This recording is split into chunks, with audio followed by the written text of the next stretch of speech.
Greetings and welcome to Healthcare Leadership Live. My name is Mike Lyons and I am your host here for the show. Thanks for tuning in if you're watching live on LinkedIn or listening to the audio version of the podcast. I'm so glad you're here. And this show is all about having experts on to talk about things that you can implement in your practice to help make you a better leader or improve your practice. And today's guest, straight out of the world of ophthalmology, Hayley Boling. Welcome to the show. Thank you so much for having me. Excited to be here. Yeah. Hayley is the CEO of Boling Vision, and she does culture consulting work. And that's going to be a lot of what we talk about here today because I'm a culture nerd, and I think she's a culture nerd too. And so we're going to learn all about that. And so, let's go ahead and jump right into it. Sounds great. Yeah. And before we get going here, if you're watching live and you have a question for Hayley, or you just want to say hi, that might even be better. But just say hi. We'll see your comments on LinkedIn. If you put a comment into the show page, we'll see it and we can respond to your question. I think that would be really fun. Would love that. Yeah. So Hayley, tell us about how you got into ophthalmology leadership. Yeah. And what has kept you in for so long? So, interesting story about me. I actually come from a long line of ophthalmologists. So my grandfather's an ophthalmologist. My dad is an ophthalmologist. My older sister is an ophthalmologist. And so many people thought that I would just become an ophthalmologist, to be honest with you. And so started off in college, pre-med, killing it in the coursework. In between my freshman and sophomore year of college, I did some rotations, obviously with ophthalmology. My godfather is an orthopedic surgeon. Also had some other great family friends that are physicians. And so I just took the summer to kind of do some rotations and to see what area of medicine I loved most. And what I learned, especially in the orthopedic world, is that I had a strong aversion to smells and bodily fluids. And I realized at that point, medicine is not what I actually loved. Helping people is what I loved. Seeing people is what I loved. And so I had a heart-to-heart with some of the physicians in my life, and I just let them know I don't love the medicine. And they said, "Oh, sweet Hayley, if you don't love medicine, if you don't love the science, don't become a physician. If you love helping people, there's so many ways to help people." And so I really started doing some internal soul searching about who I wanted to be, what kind of legacy I wanted to leave on the world. And I realized that helping people be the very best version of themselves possible is really what got me excited and got me out of bed in the morning.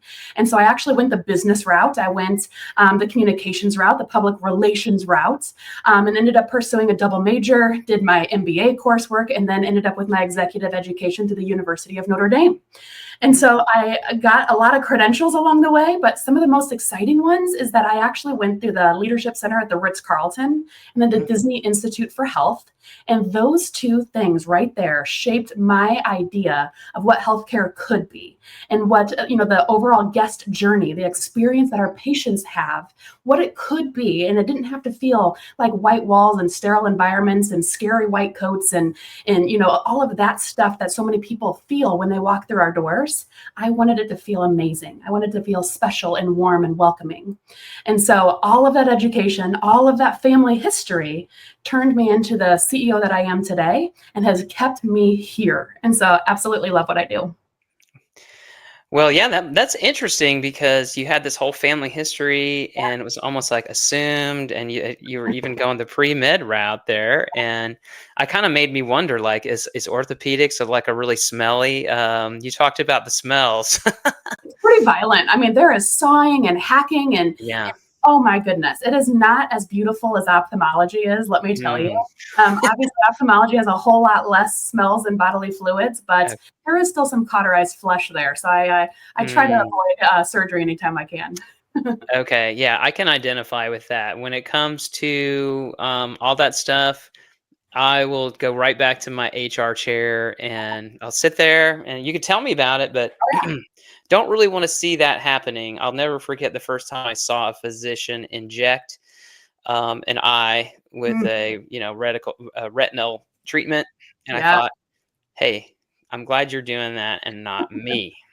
Yeah, you got a little woozy watching that, Yeah, and and by the way, I'm gonna eat really well and take care of myself so that I never have AMD or any of those, exactly. I think it's like like I have an empathetic overdrive, and so it's like that empathy side of me. Like Yeah. that is really what. So I love to help people, but I don't want to Mm, actually be involved in that act of the medicine, yeah. because that empathetic overdrive kind of takes over, and I'm like, ooh, You I feel the pain, right? can feel it, and so it's just not where my gifts lie. And so thankfully, I was able to find out what my gifts were and apply them Mm. in different ways. Well, that takes me to the next subject here because empathy is something that's really required for leaders, Oh yeah, and it helps you be a more effective leader. And I think Bowling Vision, I think it's fair to say y'all are known for having a very strong culture. thank you. Um, yeah, and so can you tell me what do you think the secrets have been Yeah. to developing that culture?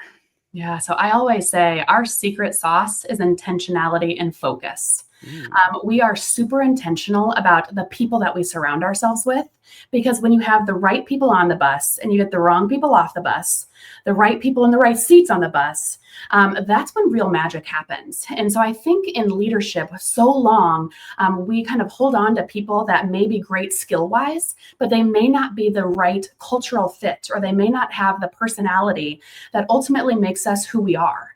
And so often we hold on to people longer than we should.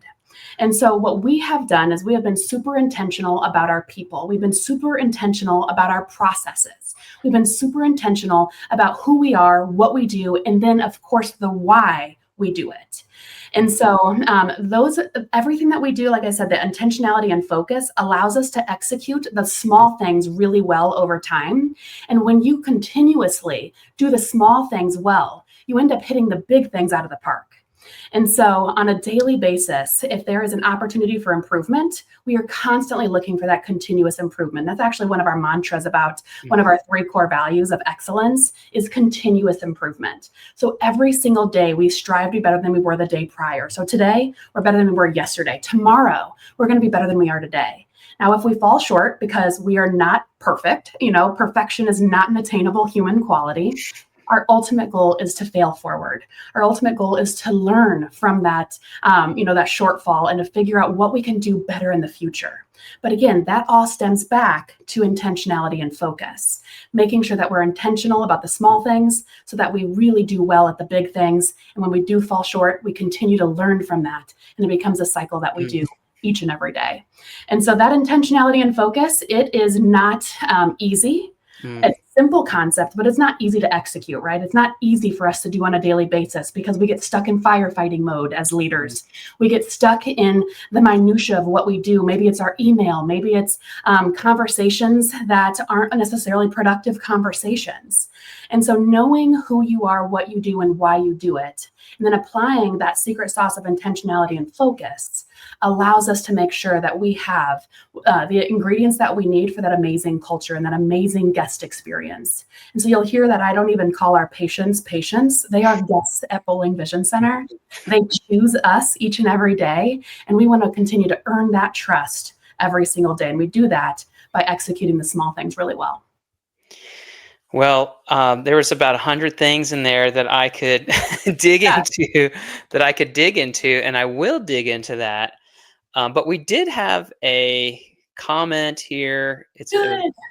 Yes. So this comes from Jessica Holland, who Oh, wonderful. works with Thomas I Group, Yes, I know and Top Group well.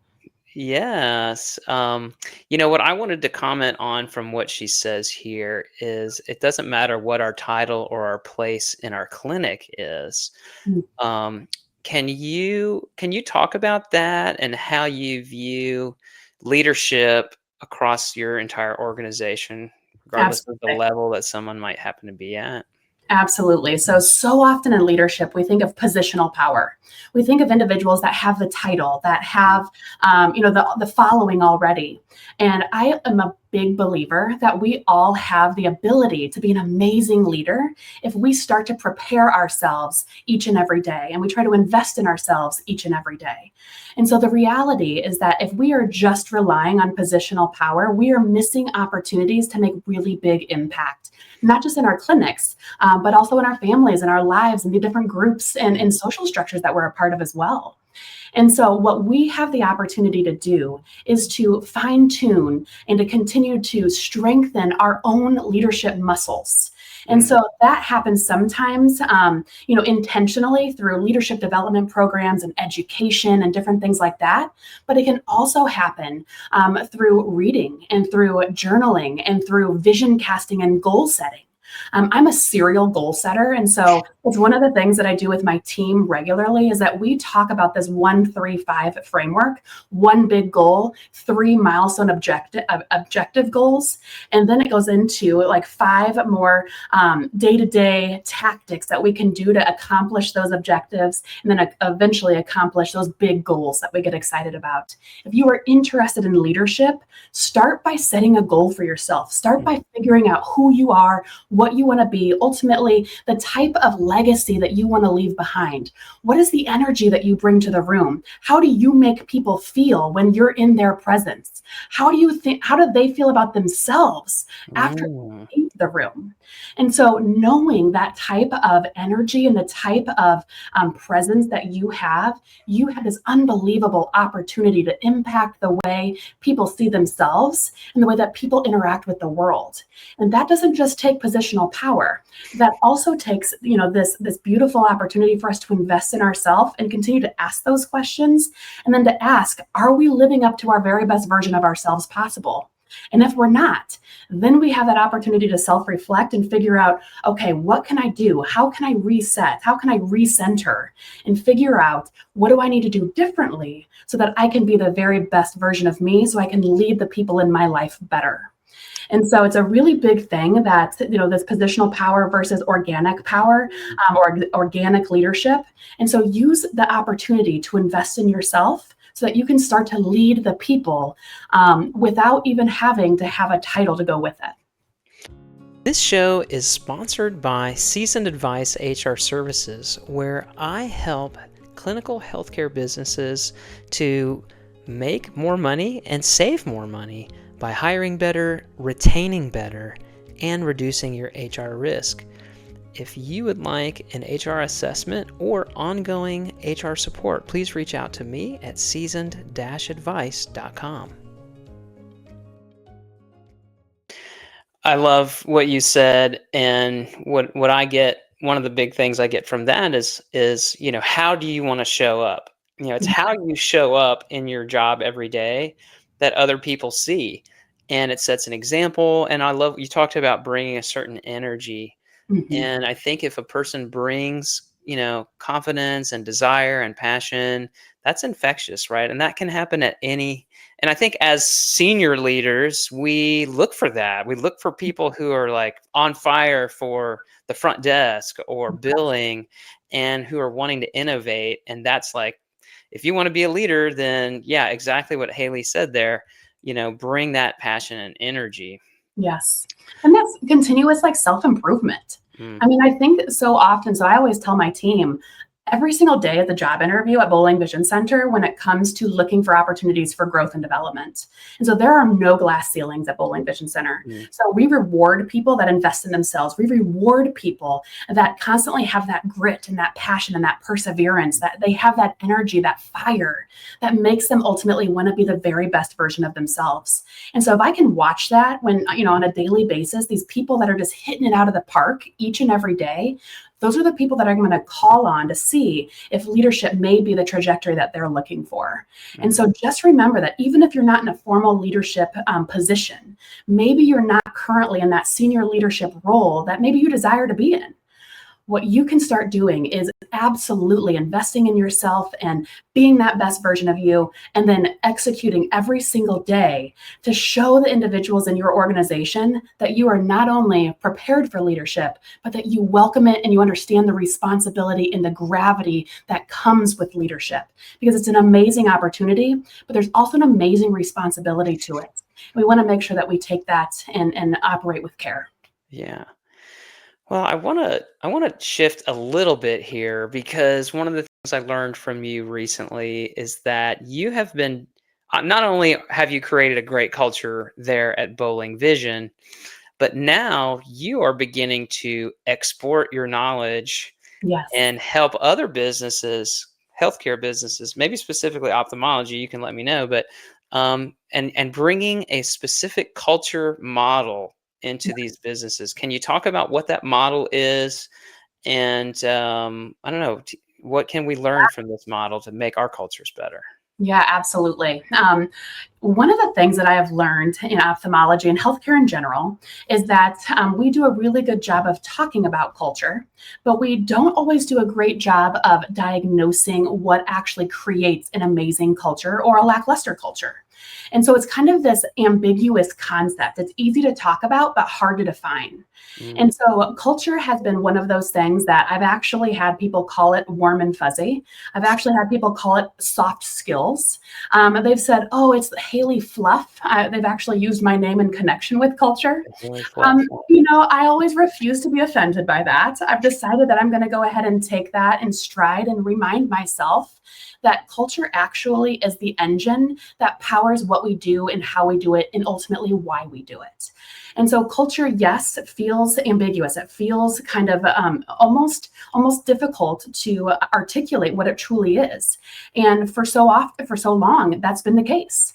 And so I set out on a mission this year, actually, to find a framework that actually tied culture to the business acumen and the KPIs that we work with on a daily basis in ophthalmology and healthcare and business in general.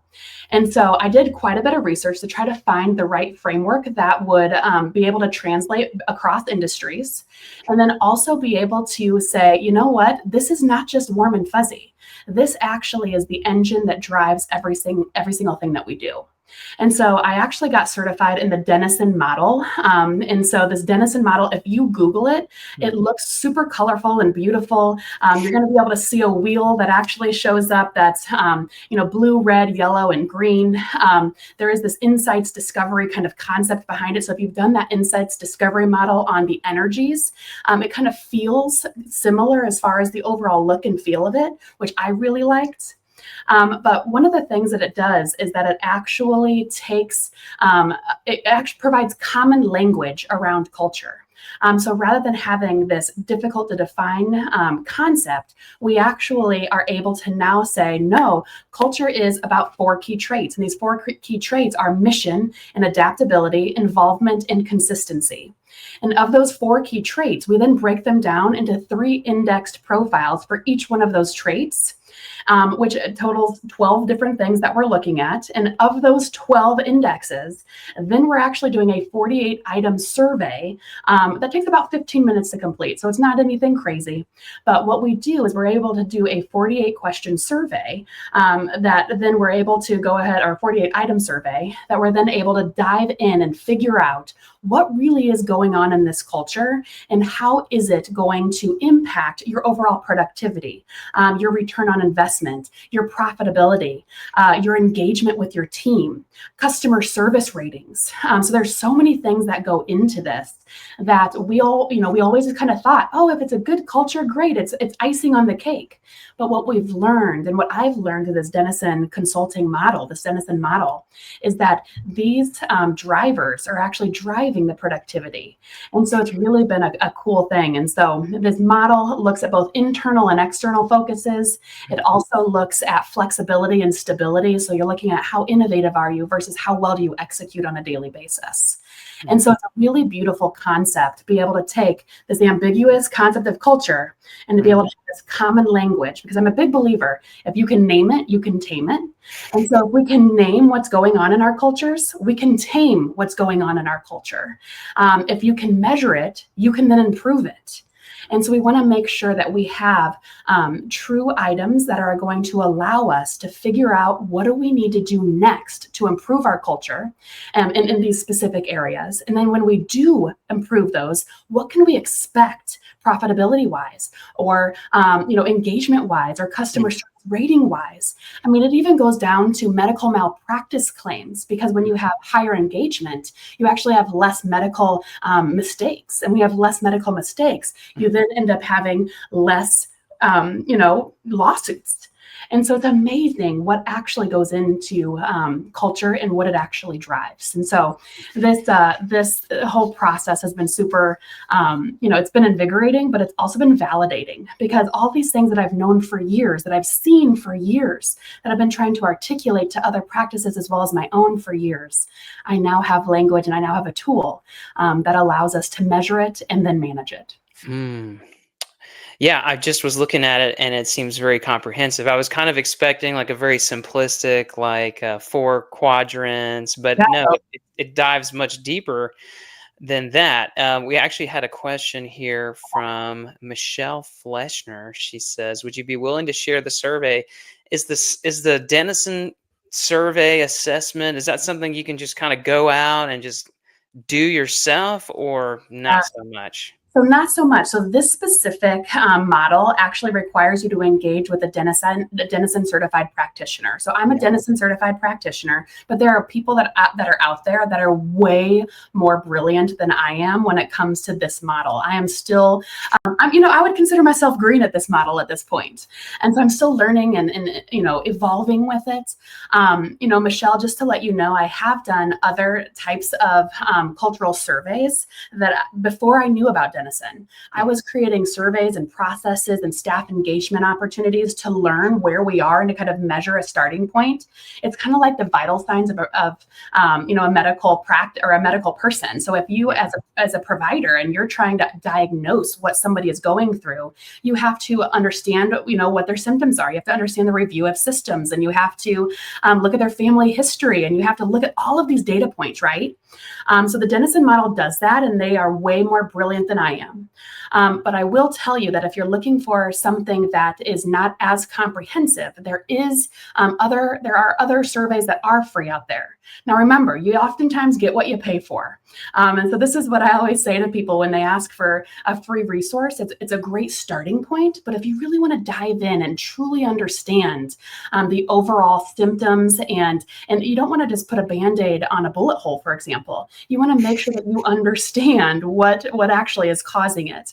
Some of the times I actually say a bad culture is the equivalent of sepsis in a practice. And so you have to understand what is creating that septic situation. And once you understand the symptoms and the diagnosis that's causing the sepsis, you can then treat it and hopefully alleviate that.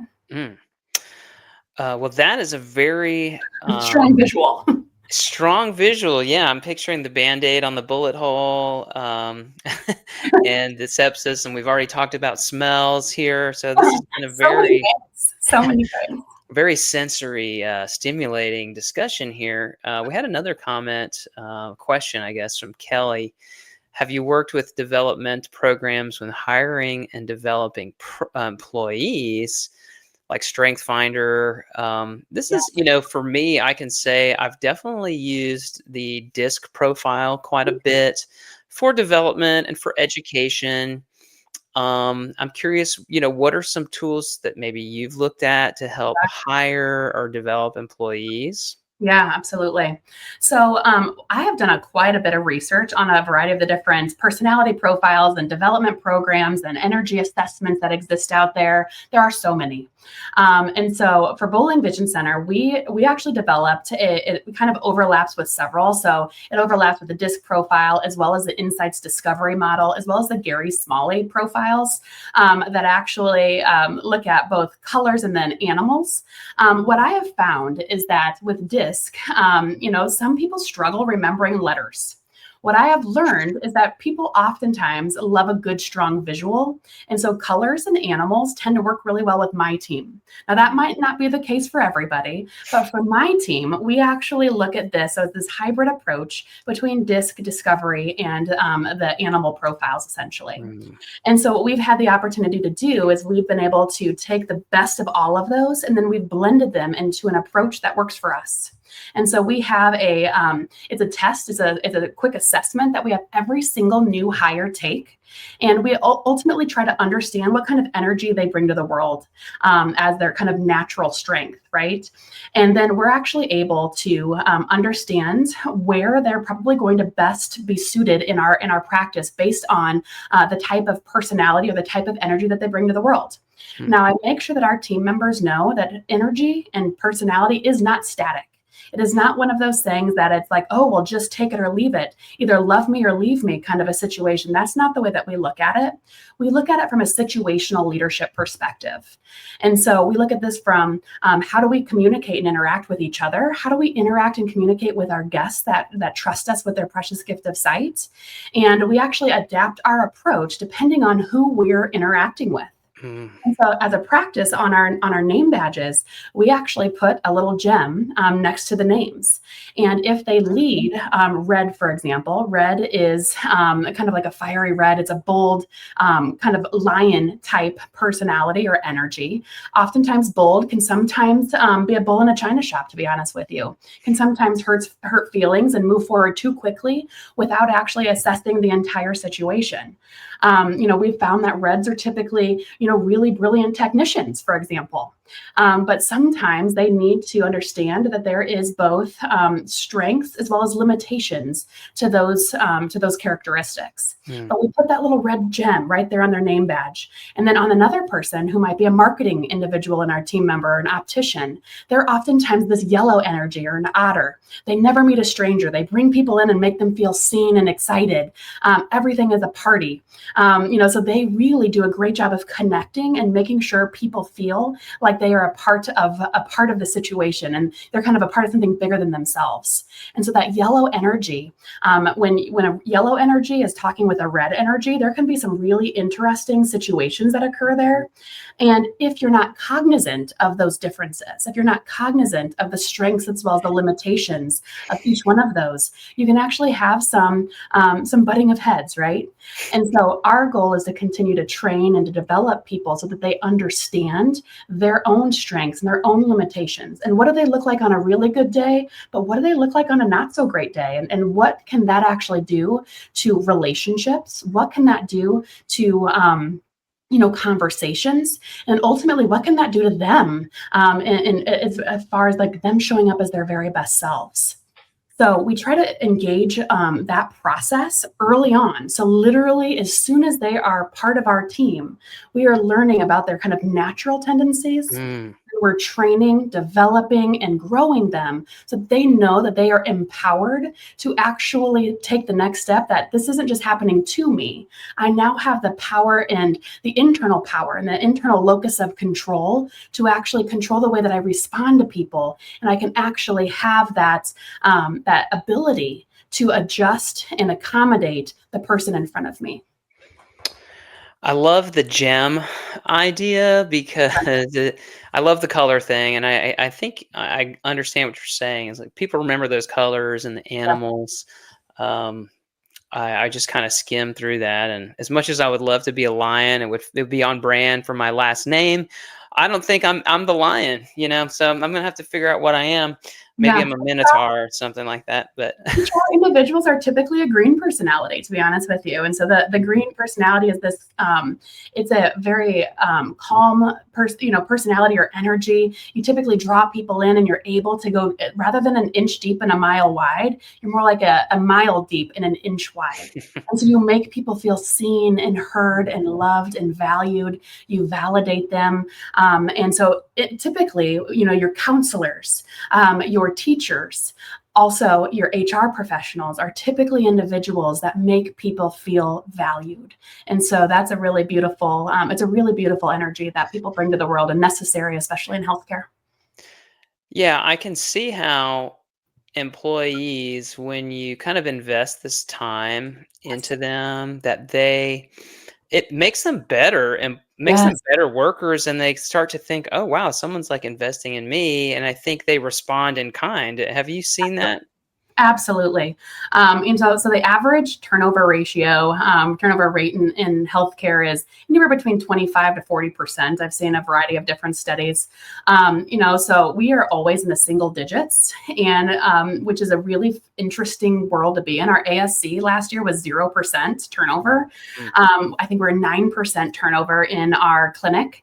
And some of that is just because we have people that move away. And then sometimes we have to make people available to the industry if they are no longer kind of living up to the Boling Vision Center way. mm, And so of course that's my nice way of saying parting ways. yeah, But yeah, and so that turnover we all know is costly. We all know that it affects morale. We all know it affects that ability to get somebody up and running quick enough to continue with the productivity that we all have to have for our practices. mm, So making sure that you are finding the right people up front. So investing time in the overall hiring, recruiting, retaining individuals up front is super important. So we hire based on attitude and train for skill at Boling Vision Center. So I'm not looking for people that have this amazing CV typically. I'm looking for people that have the right one-up. They have the right twinkle in their eye, the fire.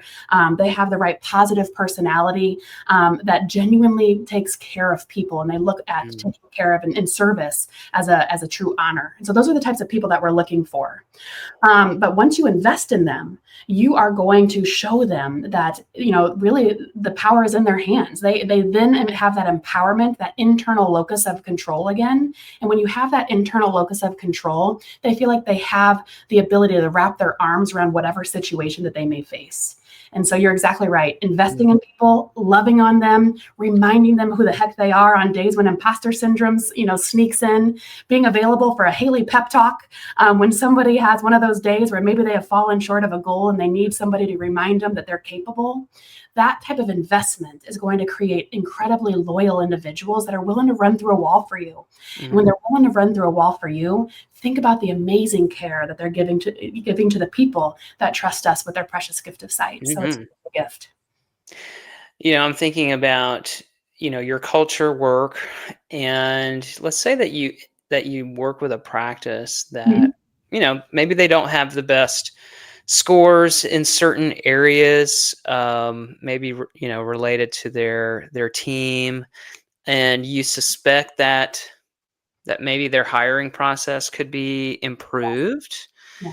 What are maybe one or two fixes that anyone listening right now could implement or work towards to help them hire better, so they can try to get into Yeah. the single digits there of staff turnover? Yeah. So, first and foremost, if you have not taken the time recently to look at your vision, mission, core values, your why, I am a big believer that, when you understand who you are and what you do and what you stand for, what you're unwilling to tolerate, those non negotiables, both on what you expect as well as what you're not willing to tolerate, are so important to understanding who you are as a practice. And so revisiting that to make sure that that those are still relevant, that they're still part of who you are and ultimately who you want to be. And so again, that vision, mission, values, understanding those non-negotiables, and ultimately your impact, your why. Why do you exist? And so once you understand that and understand those non-negotiables and those expectations, you're then able to figure out who do you ultimately want on the bus with you? Who do you want on the front lines going and making a difference on a daily basis? When you're able to articulate who you want and the type of individuals, the type of energy, the type of impact, the type of legacy that you ultimately want to leave, when you're able to articulate that in words, not just a feeling, but in words, you're then able to actually identify the types of individuals that you want to hire. And so you start to say, it's not just about hiring a warm body. It's not just about making sure that we have somebody because we're short staffed on the clinic, because I think often in healthcare, we look for the next body or the next Mm, person, as opposed to truly identifying and honing in on who you ultimately want because of the culture that you want to create. And so when you understand who you are and you understand the culture that you're creating, hiring becomes a whole lot easier. Now, don't get me wrong, we're not perfect. There are people that can sneak through the process, and we have an intense hiring process. Mm. We are looking at, we have an initial interview, for example, and then in between that initial interview and that second interview, if they make it past that, we actually have them shadow our clinic or shadow the position that they are interviewing for. And we want them to see the tempo of our practice. We want them to understand that we are not some slow moving, organization. We are on fire for what we do.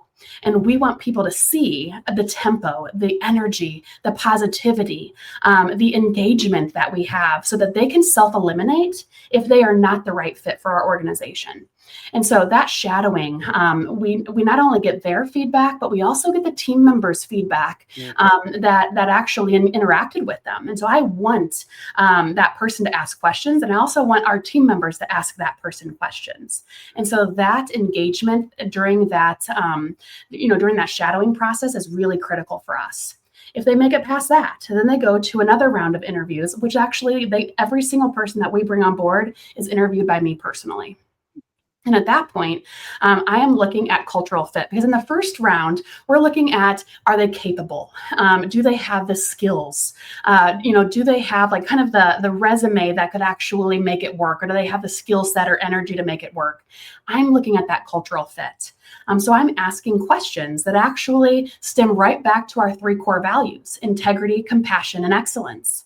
And so I'm asking situational questions, and I want to get a glimpse of their heart. And so I thank them for showing me their heart. I thank them for giving me that information. I always say, today is just an opportunity to get to know you. So thank you for sharing with me. And so I give them the why behind the what as far as what I'm asking. And then I go ahead and explain what I'm looking for. And then I give them the opportunity to respond. And I sit there and I wait. And there are times I even say to people, now these are some pointed questions. And so, I'm totally willing to sit here and take some time. I have no problem whatsoever with awkward silence. I always let them know that take your time to articulate your thoughts. It actually gives you as an interviewer and as a leader the opportunity to see how they do under pressure. And you can actually see how do they behave when they get a little bit uncomfortable, or how do they respond when things get a little bit dicey. And so I ask hard questions. They're all situational and stem back to our 3 core values, which stem back to our mission and overall values and vision statements. And all of that information based off of those 3 different steps gives me a pretty darn good idea. Are they going to make it at Boling Vision Center? Because I want to set them up for success. I want to give them the tools to succeed. What I don't want is to just bring somebody in just because we're short-staffed. And then ultimately, not only are they not the right fit, but they actually undermine the culture that we've created. And we have to remember that the wrong hire is not just about letting them go later. You then have to play the cleanup of some of the cultural erosion that they've created. And so really being intentional about who you are, and then creating a hiring structure or hiring process that lifts up who you are and what you do and why you do it, and then actually implementing that and sticking to it, even when things get a little bit dicey in the clinic and stuff like that. And we go even one step further on the way that we bring people on for orientation and onboarding. We even have a training and development coordinator that invests in time so that we don't have that, week 1 of training where people get taken off the floor and, all that kind of stuff. And we actually have a 90-day mentorship program that exists as well to make sure that new hire has a friend and a confidant and somebody that's going to continue to invest in them. So it's very intentional. It's very focused, going back to that secret sauce of intentionality and focus to make sure that we're bringing on amazing people.